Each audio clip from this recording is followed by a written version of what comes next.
Welcome to Insights in Sound, where we talk to the people behind the scenes, behind the technology, and behind the music. People you may not know. GetItInWriting.net/shows for a full list of our podcast YouTube series.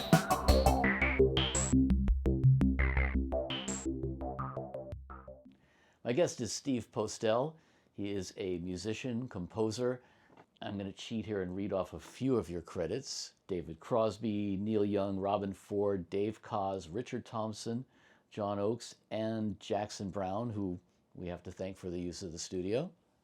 And about 15 years ago, I guess, you joined the group that, the immediate family. Is there an official date that you did that, or is that just kind of Well, the band started in this room. Uh-huh.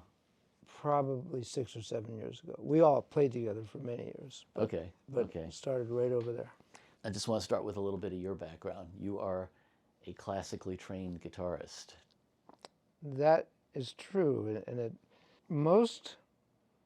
there's sort of two main categories I find of guitar players in the rock and roll world, and there's guys who were sort of jazz based and went to Berkeley or something, and then there's guys who played in the bars.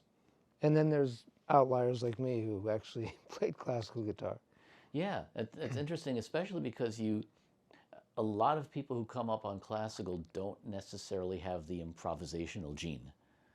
You know, well, I always did did both. I always did both. I just felt that would inform me in a certain way. It's interesting. Every once in a while, I'll play a show and someone will come up to me and say, "Did you play classical guitar?" And I said, "Yeah." How do you know? He said, "Something about the way your hand moves and choices of, it's in there." So. Yeah, it is, and there's definitely it's a different learning experience. I mean, I am not classically trained, but I've studied music theory, and it's interesting how how the understanding of that changes your perspective, and in a way you can't study music theory without getting into classical music.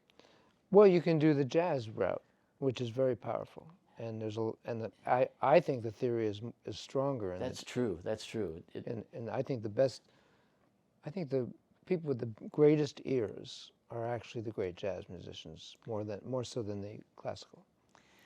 From a purely technical aspect, yeah. I mean, there's a lot more going on in that sense, and you take a lot more chances, a lot more dissonances and stuff like that. Yeah. So, did you lean more towards classical or jazz, or both? Totally classical. I loved jazz, but there's certain points where you have to. You don't have to, but you choose your journey. And I really couldn't do everything. I'd love to do everything. I'd love to be a great jazz guitar player. Mm-hmm. But decided to be a jazz appreciator and a jazz faker, if I have to be. Yeah. But to leave that to the pros. A jazz faker, that's really a good term for it. I mean, I did some jazz gigs playing in clubs, and I could get as far as learning my chord progressions and whatnot. And even that is, that's serious calisthenics in a way, but the true artists who can solo over odd times and, just where there's never a wrong note. What did Miles say? It's not the note you play, it's the note after it, right? I think that's a real talent. Yeah, and that's rare. Yeah, mm-hmm. I have a lot of admiration for the great jazz musicians. Mm-hmm. So tell me a little bit about your career coming up. I did read a little bit that you chose sort of an economically safe route as a musician, as if that is even possible. I don't know if it was safe. I chose a practical. My original impetus, like many people my age, saw the Beatles on the Ed Sullivan Show and went, okay, that's what I'm going to do. The classical route, I just happened to be lucky, and my very first teacher when I was 8, whose name was Richard Neves, was a multi-faceted guy who taught me, first lesson, how to read. We did classical, we did folk music, we learned how to sing, we played together, we accompanied. Oh, wow. Uh-huh. So it was always integrated for me, which was great. So I just did it and kept doing it. I didn't make a conscious decision like I'm going to be a classical. It was just that was presented to me. I loved it, and I loved all of it, and I did all of it. I think the impetus for the practicality of the direction I went was a few things. One of them, which I think did have an impact. I mean, I've told this story a number of times, but I think it's true. When I was 16, my mother was a great painter, and she was in this small art class community taught by Norman Rabin, who was the son of Sholem Aleichem. Uh-huh. Very brilliant, the most brilliant teacher of anything I've ever had. And in this small painting class was Bob Dylan. And I was in that class as a 16-year-old who Wow. who knew all of, I was not a small fan. I knew every song he'd ever recorded. Uh-huh. So I kept my distance and observed and painted. And he was in that period post-motorcycle accident. So he wasn't performing, he wasn't recording, he was painting, and it appeared to me in my 16-year-old observation that he was a little lost on his path, on his journey. And so my observation or my conclusion was he can be lost on his journey because he's Bob Dylan. He's a millionaire. He can do that for years if he wants to just paint, or forever. Mm-hmm. I wouldn't be able to if I felt lost. For financial reasons? Yeah. Oh, okay. Yeah, okay. yeah. Uh-huh. I wouldn't Yeah. have the luxury of Sure. just going in. I'm Yeah. going to paint I'm for gonna a take while. a year off and paint. Yeah. Uh-huh. So that's when I really said, I'm going to go to music conservatory and I'm going to get a bunch of these skills together so that I can work, because I just don't want to have a job. So you basically then at least had some sort of understanding that I might not become a rock star, I might just be a working musician? Well, I definitely thought I was going to be a rock star. Okay, because that's why I'm asking, because we all thought we were going to be rock stars at Yeah. that point, So. And I did up until, I still think so. One of these days. And I'm a little rock star. When I got signed when I was 20, it was like, Yeah, there are points in our career where we figure you're going to be a rock star. Yeah, exactly. Here's me. I'm sitting there with my manager, and I'm an Erdogan, and he's the next, whatever. Yeah. But I guess seeing Dylan and seeing if it could happen to him, if he could sort of get off the track. Uh-huh. I was realistic enough about it to go, I just don't want to have a job, and I want to play music. Yeah. Yeah. So let me make sure I can do that somehow or another. Sculpt my craft, which is interesting because that's where my first awareness of the guys in my band was. Now those guys make a living just even if they're not writing or they're not the center of attention, and I want to be able to do what they're doing, which is play and have sessions, and so that was the impetus. Was not that I didn't love other things, because I just love playing music, whatever it is. Mm-hmm. But I just don't want to have to say I'm a musician, but I go to my day job. Yeah, yeah. No, that was actually pretty prescient for a 16-year-old. I mean, I think a lot of us at that age, we were just so sure we were going to become rock stars that we didn't necessarily think about working for a living. I guess, maybe because my dad was a doctor. I don't know. Yeah, yeah. It definitely took me on a trajectory that brought me here today. I wouldn't change much.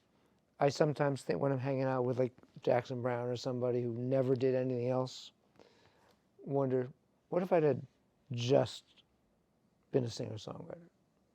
And I don't know that I'd be happier. I love that I developed my production skills, my engineering skills, my guitar skills, my all these scoring skills. It's been really enjoyable having all of that. I think the multifaceted part, that's something we were talking about earlier. The whole idea of most creatives having so many different interests, that we're kind of torn from. The same way you were into painting. Yeah. I think this is.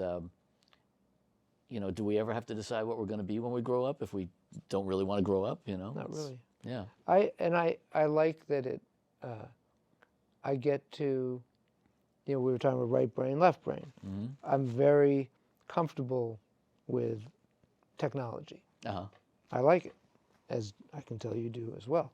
It fascinates me. So, about every 2 years, I have my IT guy come in, update everything. I Yep. want to be, he's doing it in 3 weeks. I love it. I'm going back up to, I want to, I'm just because I enjoy it. So that part of my brain, which is I guess the math science part, gets to be that in the realm of music. Tell me a little bit about how you began to actually get gigs, because obviously studying classical guitar is not necessarily the road to a lot of gigs. No, but it definitely allowed me to have my first gig, and I'll tell you why. It's an interesting story because had I played a gig yet? I might have played one show at this point, or maybe not. It was right around when I played my first show. Anyway, so I went to Mannes College of Music, which is now Manhattan College of Music. Sure. And I went there because at the time, the only other, the Juilliard, which was where you were supposed to go, did not teach classical guitar. Really? Is that true? They thought, oh yeah, they thought classical guitar was not a real classical instrument. They thought it was a gypsy instrument. That's interesting. I mean, I remember, because I grew up in New York as well, and Juilliard was the ultimate, most respected music school you could go to at that time. But not if you wanted to play classical. Now, of course, it's a big department. Of course, yeah. Interesting. Okay. So I didn't. So that was out of the question. So I went to Mannes, but although they had classical guitar, as with all the classical conservatories at the time, which is again not the case anymore, total snobs about classical music. Absolutely. Nothing else counted. Nothing else mattered. The rules had to be these rules. You couldn't use parallel fourths. Parallel fifths, parallel octaves. Yeah, exactly. Why not? Yeah. It's a guitar. Yeah. So in order to get that education, I had to have teachers outside of the school. So I had this great teacher named Myron Weiss, who was, who I guess he played Broadway shows. He played in Chorus Line for years, and I think he'd been in that for 12 years when I met him, or whatever it was. He would do that at night, and he would teach all day, and he was educated in the sort of Ted Green jazz theory thing. Interesting. So taught that classical. No, this this was your classical I had outside at teacher. school. Okay, This was so I could learn some theory and chords and I see. and techniques, So, but I could play. I was already, doing the classical repertoire and so on. So this was in the day before. There weren't even answering machines. And so I'd be in his little apartment on McDougal Street, and if the phone rang, you had to pick it up. There was, Yeah. so Otherwise, that it'll was just keep ringing. Yeah. That was part of the deal. It's like no one got offended at that time with it. So the phone rang, and he's talking, and he goes, and I'm not paying attention. He goes, hold on. He looks up, and I'm 19, I think. He goes, would you be interested in doing a national tour of Man of La Mancha? I didn't know what that was, or I went, yeah. He goes, okay, I got your guy. So all of a sudden, I was hired without auditioning, because he had played it, they had done a version of it at Lincoln Center. And the guitar player is key, because the guitar player is not only on stage, part of it, but has all the rhythms. All the rhythms Sure. in that show are in the right hand of the guitar. So they were dying to get somebody who could play those stuff, but he knew I could. It's sort of a hybrid flamenco classical thing. Sure. Anyway, so all of a sudden, it was, I was offered 3 times as much money as probably the headmaster at Mannes to go out on the road, and of course I said yes, and I went down to the headmaster at Mannes, and I said, "Can I meet with you?" And I said, "Look, I'd like to have a 3-month deferment, because I got this great job." I made the mistake, I think, of telling him how much I was making. Ooh. And so can we? And he goes, "Nope." I said, "Well, I'm taking the job." He says, "Then you're going to fail." Wow. I said, "Well, that doesn't really matter to me, because you'll have an F on your transcript for the rest of your life." Oh.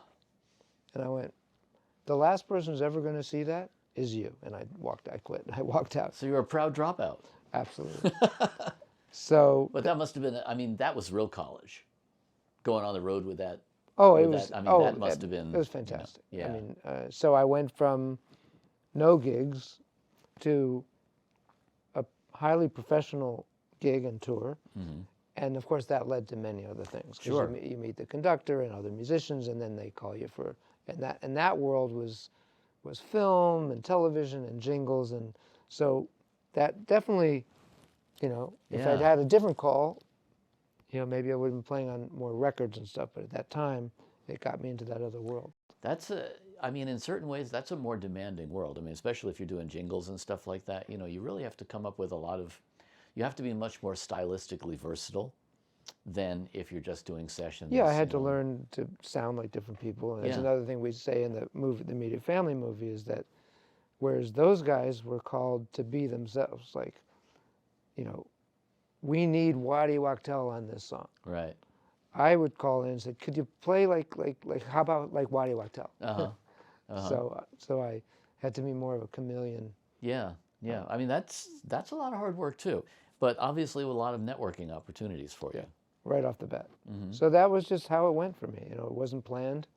It was, if I hadn't been in the room that day, I don't think he would have thought of me and called me necessarily. But then going beyond that, I mean, it's one thing to get the gigs, it's another thing to keep getting the gigs. And a lot of that does come down to, being a good hang, understanding how to, treat other people with respect. There's a lot of people view it as very transactional, and that tends to lead them down the wrong path. Yeah, it's definitely all of these fields, even my father's field as a doctor, it's like if you didn't have any friends, you weren't going to get referred patients. Yeah. That I met people and I did a good job, and so they'd go, hey, I'm doing such and such, can you come play on this? I mean, I tell if I'm doing a workshop or talking to students, show up on time, be really good, and don't be an asshole. That's about all it is in my field. Yeah. There is a certain understanding, and I think this is the stuff that can't be taught, right? You can teach somebody how to run a compressor, stuff like that, but you can't teach them when to keep their mouth shut and how to choose their words and stuff like that. And I think that comes with a certain maturity too. It's also interesting, and this is something that I'm aware of, especially when I'm talking to younger people. In the 70s, you could be sort of an asshole. There weren't that many people who were good at it. And sometimes being an asshole was part of your mystique. Not that I was, but I know plenty of people who sort of were. Sure. You can't be anymore. You can't be. Because there's way fewer opportunities. Way more people want it. So that sort of went out the window. Yeah, that's true. Of course, I mean, part of it is that everything's on video now, but even beyond that, I think, word does travel. And, when you talk about in the 70s, certain people were assholes. Yes, and within the circles of people who worked, we kind of knew who they were. You established a certain reputation for yourself. And I think it really does come down to, I mean, there's a certain aspect of just respecting other people and stuff like that. But there's also, sometimes you do something for somebody because you want to do it, not because you're expecting something in return. And I think there's a lot of,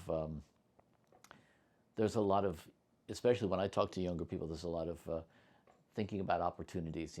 Well, if I meet this person, maybe I can meet that person. And I think, you're talking about how basically the universe kind of delivers certain things for you, and it all does come down to luck and timing. And I think that's stuff you can't force. And I see sometimes people trying to force it. Right. I don't think you can. I think you have to be, a teacher of mine years ago said, you have to create the conditions so that luck can happen. Yeah. Yeah. So luck favors the prepared. Yeah. So you just be and this is something I learned from my father. My father did not like the politics of the medical world at all, and he was not willing to participate. And his concept is, you know what, I'm going to be the best possible surgeon with the most integrity that I can be. And sure enough, he ended up running a hospital, and but he did it.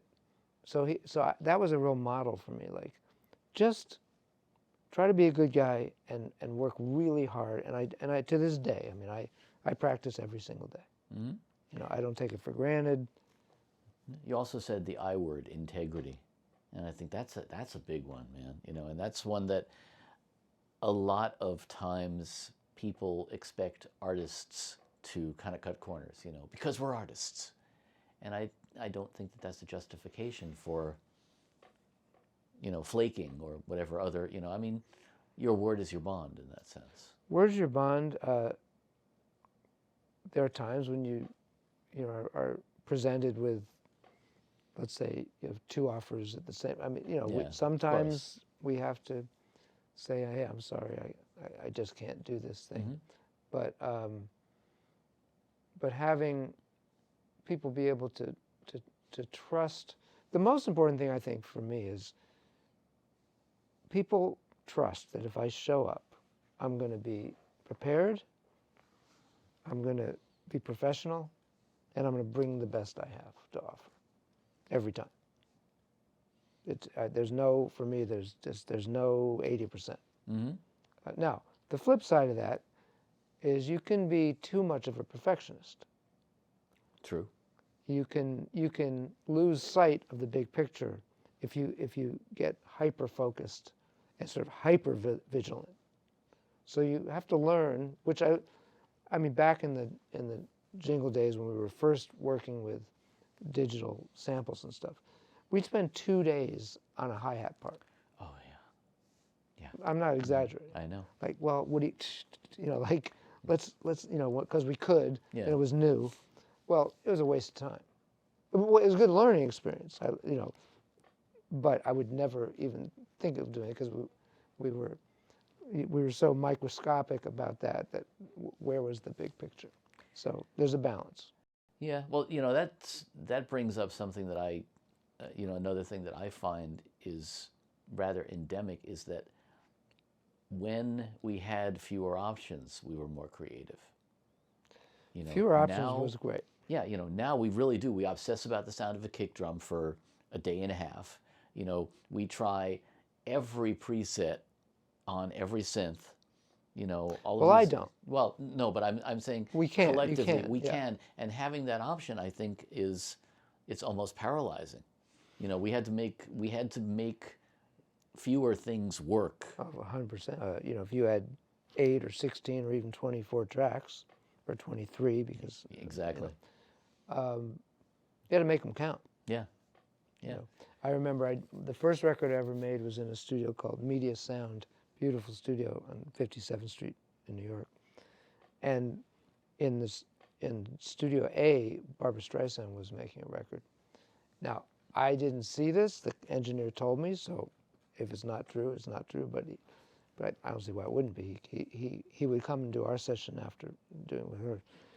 She was such a perfectionist that she would wheel in a second 24-track machine, sync it to the first one, and sing all the take after take after take of vocals on this second machine. So she had unlimited tracks. And he told me, he had a great ear. He said, no one can hear what she's doing differently. Like, she's so good. Every one is perfect. We're all going, what? I love singers like that who can double their parts and, you know, without even really hearing it. That's kind of phenomenal, I think.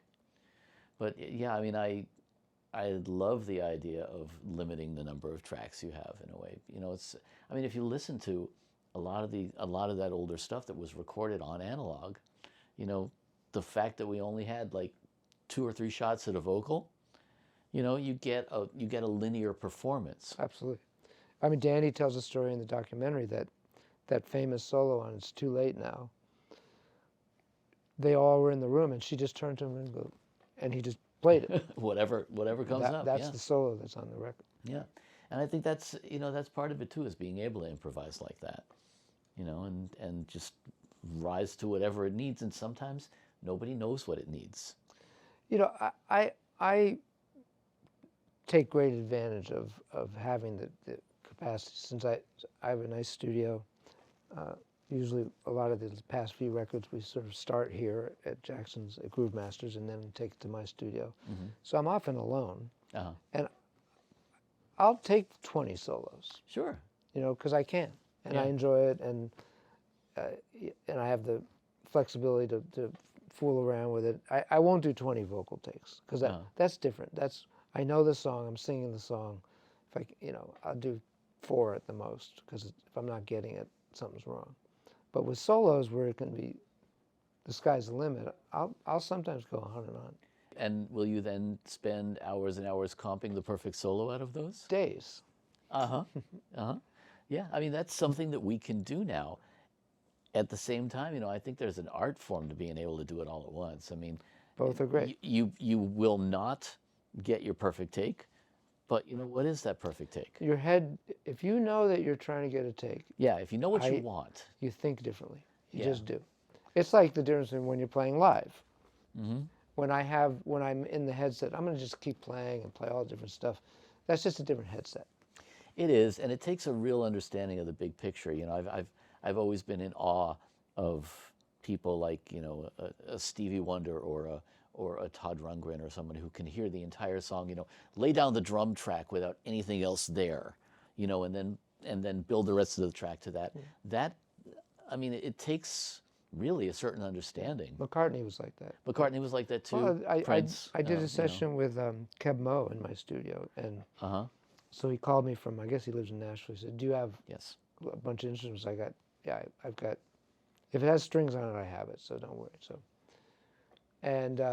So he did a guitar part, and I said, "You want to do another take?" He goes, I never do a second take." He says, "Too many choices." So I said, "Okay, great," and it was great, And then he said, "Do you have a dobro?" And then he played a part. "Do you have a banjo? Do you have do you have a telly?" And he just built up this beautiful track. But all just one take. One take, and hearing in his head what it needed, and yeah. I mean, that's a certain type of mind, man. And I wonder about, do you know what you want, or, well, no, it's not an and or, but how much of it is knowing what you want versus, that'll work. I think what you develop, in your ear is sort of an ability to orchestrate, which means that you sometimes you'll hear multiple things before you do it, but it's more, at least in my case, I'll put something down that works, and then I start to hear what'll work with it. I didn't necessarily hear, but sometimes I'll go, this is going to need this, this, and this. But other times, the first thing will imply something else. It'll instruct me. Yeah, that makes where sense. I'm going to go, which is why I have, people say, "Why do you have so many guitars and so many instruments?" And different colors. Granted, I don't probably need as many as I have, but I use an awful lot of, in a year's time, because I'll go, if I played that guitar, that's going to be the right intuition. Makes you play differently. I'm the same way if you don't move to a different instrument. Sit down at a keyboard. Right. You're going to play different types of stuff. Yeah. So, let me ask how your career evolved to playing with people here in LA. I mean, I know you've been playing peripherally with a lot of these people. You played with Jackson. You played with David Crosby for a while. You've played with a lot of people who have played with these other people. How did this whole connection come about? With the immediate family per se? Yeah. Well, as you say, I had played with, Waddy played on a record of mine. Leland I'd known for a while. The first guy in this group that I met was Leland. I got a record deal when I got to LA with Emergent Records, it was called. I remember them. And it was sort of it was a real record deal. I had a good budget, and I had a studio with Steve Ferroni called Drumroll Recording. So I had a great place to make this record. And I was putting together pre-production on it and getting ready to start. And I was at the NAMM show. And the NAMM show is a for those who don't know, is a National Academy of Music Merchants. Music merchants, yeah. But it's really, well, not, it's not going to be the 4 same. days of big hair and spandex. Yeah, it used to be. It's everybody. not anymore. Yeah. It's No, it not isn't. going to be that way this way. But anyway, it was everyone who made anything to do with music, and all the people who liked to play it were all there. Yeah. And there were a lot of fans, non-professional, and then there were the professional musicians, and then there were the business people, and then there were the merchants. And periodically you'd see a crowd, and maybe it'd be Stevie Wonder who was in the middle of that crowd, or it'd be the metal guy, Yngwie, and there'd be whatever. So I see a crowd, and you always kind of peek and see who's in the middle, and it was Leland Sklar. And so I'd always wanted to play with Leland Sklar since I was 16 years old. Now I had a record deal. So I walked through the crowd. I said, I'm Steve Postell. We know a lot of the same people, and you're going to play on my new record. And he went, okay, here's my number. Cool. So that's how we met. So I had played with him, and then so I got that record deal, and I made that record. And then when it came time to mix, I interviewed all these different mixing engineers, and I picked Nathaniel Kunkel because he had mixed a Crosby Nash record. I just thought was as close to my record sounding. Like, that's how I want my record to sound. Oh, Nate's a wonderful engineer, So, definitely. Very talented. and that's Russ Kunkel's son. Of course. So then, so I think we were still mixing the record, and the James Taylor and Carole King played at the Troubadour with Danny, Leland, and Russ. It became a tour, which Danny and I eventually worked on the recording. But anyway, long story short, Nathaniel invited me. I went to the show, and afterwards I introduced myself to Danny Kortchmar, who had been really a really pivotal figure for me. Someone who played the guitar, ended up writing all these great songs, ended up producing all these great records. He was just a very important figure for me, as James Taylor was, but the guy who was next to James Taylor as well. Because I identify with both guys. Sure. Right? And we just hit it off. We had a mutual friend, and we said, let's stay in touch. Mm-hmm. And then eventually, within the next year, Danny moved to L.A., and although he knew a lot of people, there were no playing opportunities. And I had this sort of rotating all-star band called the Night Train Music Club. And I said, Danny, I do this thing all the time. It's just fun. We do cover songs. It's great players. Leland's played it, and all these different people. Just come, be the guest. And there's always a couple guest artists. So he started doing that, and we would start doing some of his songs, and we would do All She Wants to Do Is Dance and Dirty Laundry, and I'd sing Somebody's Baby. So he would frequently be part of this thing that I did. And then, and again, since you can edit, I'll tell the whole stories. So Danny, who was, of course, in the section, which was Danny Kortchmar, Craig Durgee, Leland, and Russ, which was the backup band to James and Jackson. A Japanese label, and I think I'm getting this right, got the rights to re-release those records, the section records. I think they made 3. In conjunction with that, they offered Danny opportunity to bring the section to Japan, play a tour, and they'd release the records. They make it a whole thing. Mm-hmm. And so I said, that's really cool. I'd love to see. I hope you do it here. Anyway, it turned out that really Danny, it wasn't really what he wanted to do, to play fusion music. He's a songwriter now. So he decided not to do it. So he's at my studio. We were already writing and recording stuff. And he goes, yeah, I turned it down. I said, and I just had this idea. So why don't we, instead of turn it down, why don't we go there with like kind of the thing that you've been doing with us, but we'll call it like Danny Kortzmar and Friends. Let's go to Japan. I don't know. I said, what if I'll take care of it. I was like, what if I see if I can make it happen? Anyway, we made it happen. Uh-huh. And it was Danny and myself, Bob Glaub Oh, I on love bass, Bob's playing. Steve Holly, who was in Wings on drums, and the late Jeff Young, Jackson's keyboard player for many years, Wow, that's a great on band. keys. Great band.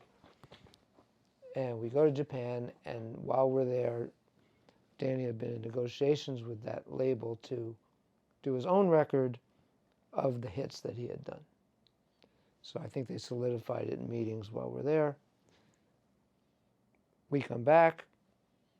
He and I go in the studio to do pre-production on what is going to be the Danny Kortzmar record. And then he called Leland and Waddy and Russ and said, any chance you guys are around, we're going to make this record. And here we have our friend Jackson was kind to open up his studio. Mm-hmm. We came in here to cut the rhythm tracks, and it was a very instant, oh, I think this is a band. Uh-huh. Danny named it on the spot. Yeah, we're the immediate family. And that's how it happened. Interesting. So, I mean, because, yeah, a lot of these guys, I mean, they've been playing together for a long time. 50 years. Yeah. And there's definitely a chemistry there. How was it for you integrating with this? I mean, you're basically the new guy in the band in that sense, because these guys have such a relationship to each other. Well, I had a very strong rapport with Leland already. He'd played a bunch of my shows and Night Train Music Club shows. Danny and I now had been doing this for a couple of years. We had been writing. We went to Japan. We played a lot of shows. We really clicked. The first time we ever played together, it was funny. He goes, wow, that's like we've played together for many years. And I went, well, I've been playing with you on records for many years. And Russ is just the ultimate gentleman, so it was very easy. He's also a very, very melodic drummer. Oh, he's really sensitive to. I think the challenge, if there was any, was that Waddy was like, who's this guy? Who's this young guy? And but we've become such close friends, and we have we both are very anal about the way things should be in sound, and we do that together. And so, but he was the one I knew the least, and he was maybe a tad skeptical of why him, and I think we figured it out in a really nice way. So yeah, I mean, 3 guitars, that's kind of crowded in the mix anyway. So well, it is if you're not listening. That's what I'm thinking. You guys got to really leave space for each other. Well, Waddy and Danny have been doing that together for 45 years, listening, and the three of us have 3 distinct styles. We do not play. I mean, I'm probably closer at times when you're listening to Waddy's part than to Danny's, but we play different kinds of guitars. I purposely don't play a Les Paul or a Telly in the band. I play like other sounds, put PRS lately. And our styles are so different. And again, coming from Danny, sort of from blues and funk, and Waddy from this sort of real rock and roll, Everly Brothers, Elvis rock and roll thing, and me for having that classical thing and tonality. So so we don't really discuss who's playing what. We just hear it, like he's doing that and he's doing that, and it kind of needs this, and so we never get in each other's way. Yeah, I mean, it's kind of nice to fit into a band that's that tight already. It's an honor and a thrill. It's really a thrill. Yeah. So let me wrap with a question that I ask almost everybody. You have come in. You've had a long and illustrious career. If you define success as doing what you want to do, man, you've done it. You're doing it. You're happy with what you're doing. But you came up in a different time. Music now is a lot different. The way music is consumed now is a lot different. It's obviously the way it's created. It's completely different. What would you advise 15-year-old you coming up in this day and age? Oh boy, I do get asked this, and I get asked it by young people as well. I mean, I bridge this gap a little bit. So, like when I was working with David Crosby, and we were actually put a band together to go on tour right when he passed. David and the guys in this band, I'm actually, although I didn't come to LA when they did, and that's why I kind of went this other route, the same rules applied. I'm kind of the last generation where we got to play every night if we wanted to. We got to be in the studio all day, whether they were making records out here or I was doing a movie score over there. But we were, every day, we got to do our craft, and we got to be paid for doing our craft. And again, if you were a good hang, you know, it's interesting, just because we talked about a good hang. A friend of mine many years ago got a call to audition for a Mick Jagger solo project, and went to dinner with Mick and some other people, and that was the audition. Sometimes that's all it takes. Because you know? Mick knew he could play. Yeah. Nobody would recommend someone who couldn't play. Yeah. But what was the hang like? Anyway, Right. So what would I tell? So I feel like all of the generation that sort of starts with me and ends up with, you know, some of the people I played, whether it's David Crosby or Eric Anderson or, you know, that Ian Matthews, John Oates. Yeah. We all have kind of the same. You came up in the same time, in the Same same time, conditions. where the same conditions, Yeah, right? Where, yeah. where if you were good at it, there was a lane for you. You know, it was a little different for this guy and this guy and this guy. Yeah. Not the case anymore. And so there's good news and bad news. I mean, the good news is, when I came up, you had to be in a room like this to even make music. I mean, I had a reel-to-reel tape recorder at home that my father got me with sound on sound, so I could overdub one time. But if you wanted to make real music, somebody had to put money out, you know, and put you in a room like this. Well, now you need a laptop, or an iPad for that matter. Exactly. You know, that's kind of good. You know, it opens in a way. In a way. So anyone can make music that sounds pretty good. You know, 24-bit is 24-bit. Yeah.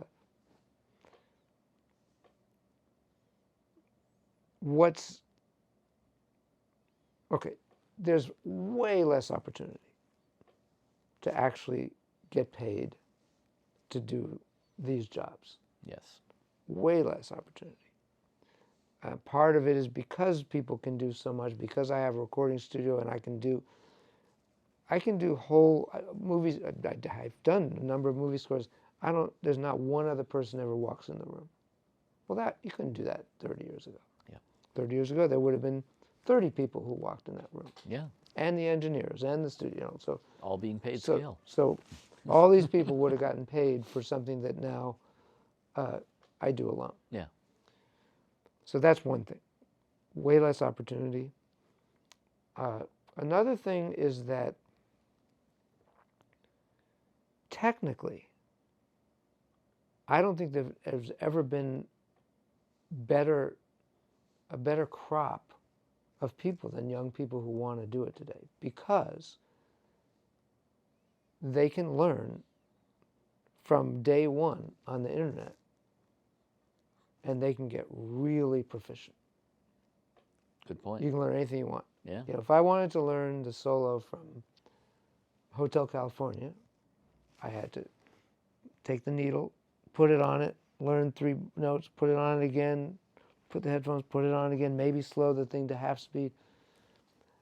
A friend of mine did a show, the music of 1976. He said, let's end, he's a great guitar player, Tarek Oconee. He said, let's end with that. You and me playing the Hotel California. Uh-huh. I said, you know, it's fine. I never learned that solo. It's kind of considered pretty corny, you know. All right. So I started learning, and I went, I wonder if I could learn it on YouTube. There were, just what came up was 100 videos. Unbelievable. 100 Yeah. of people teaching that solo. Sure. So So you have these kids who if they want to put the time in, get technique that we'll never have and didn't have, right, like quickly.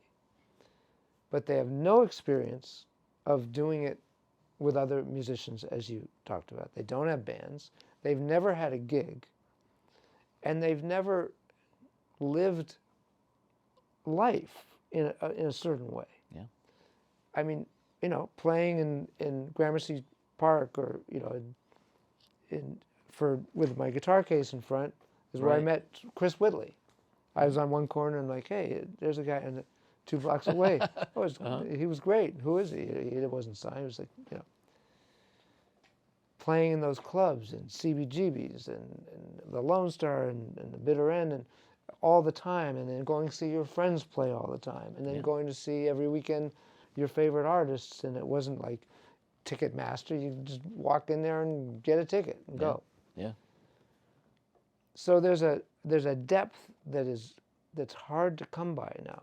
I hate to sound like an old guy, but there's these brilliant young players, and it's like, but where's the what are you writing about? Because you haven't lived much life. Don't read books anymore.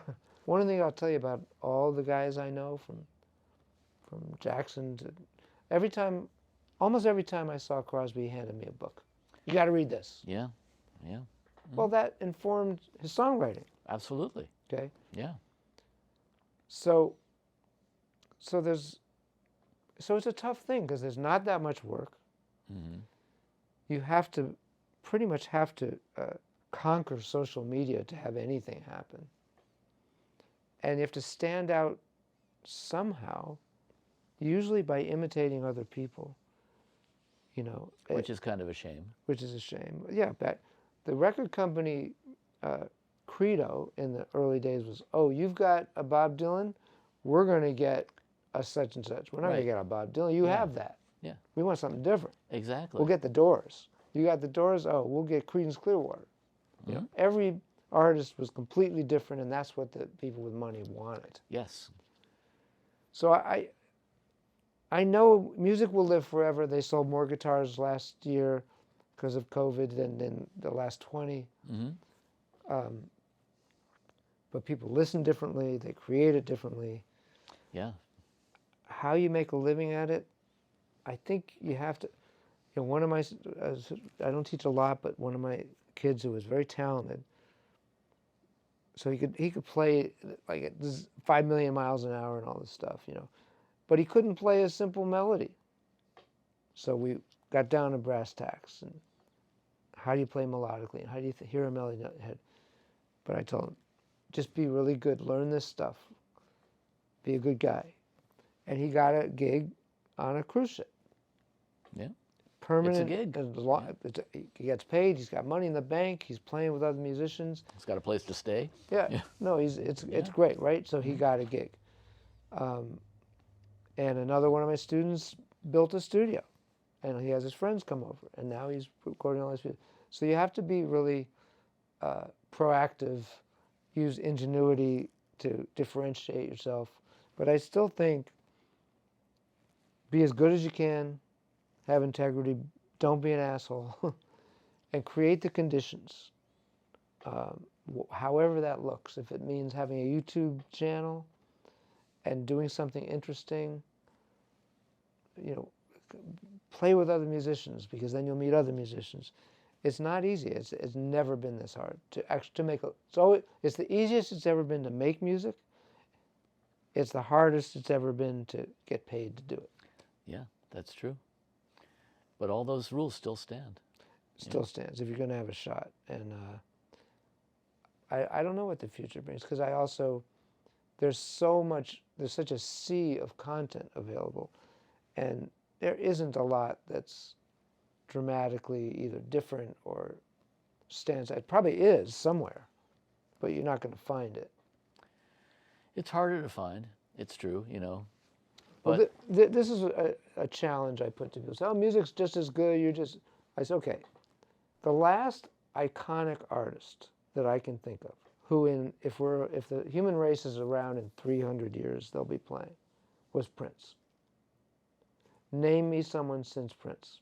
Because we had all those people, the Beatles and Hendrix and Joni Mitchell and Aretha Franklin, on and on and on.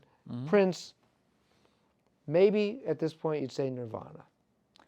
Maybe, but a lot of it, you're right, a lot of it has been commodified to the point where there's a lot of imitation. Yeah. You know? So the last person that I think, and possibly with the exception of them, although it was very short-lived, who had that status both in terms of the level and the impact was what, that 30 years ago, Prince? About that. Yeah. So when I say that, people go, well, how about, well, and they can't. And of course, you know, it's hard to predict what's going to have staying power, but yeah, you're right, a lot of it now is very derivative. But I also think, you know, there's a little bit of, one of the good things is that because there are so many different avenues now, a lot of younger musicians are becoming much more versatile, much more multifaceted. You know, you get a placement here, you do a video game there, that kind of thing. Yeah, but that's what I'm saying about being, like the way I went, okay, I better do some TV work, you know, video games, big thing, a lot of work in that. But what I'm hoping for is that there will be a marriage of the facility, the technology, and going back to finding some, maybe because society is so screwed up, we have to go back to heart a little more.